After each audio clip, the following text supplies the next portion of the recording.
Prav lepo pozdravljeni na dvoboju Davisovega pokala v svetovni skupini 2 med Slovenijo in Estonijo.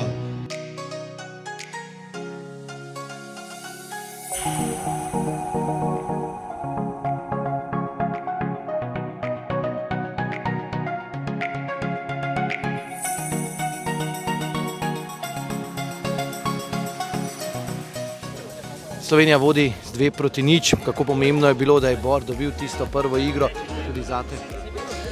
Ja, mislim, Bor po zelo slabem začetku odigral pametno, izkoristil napake nasprotnika oziroma slabšo igro nasprotnika. Seveda je pomembno 2-0.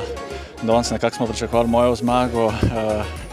Jaz sicer sem vedno vedel, da sem boljši, čeprav je že zelo slabo kazalo. Težko sem karkoli naredil, mogel sem spremeniti par stvari, sploh na returnu, in ko sem začel malo brati servis, je bilo takoj lažje in ja, 2-0 imamo, zdaj je treba se fokusirati na dvojice. Mark je res hiter mi igral, jaz sem mu probal sediti, sam je bilo nek tempo, mi je bil previsok. Potem v drugem setu smo se pa po končanem prvem setu pa se z Gregatom dogovorili, da malo zamenjam ritem in pa sem vesel, da sem Slovenijo pripeljal do prve zmage.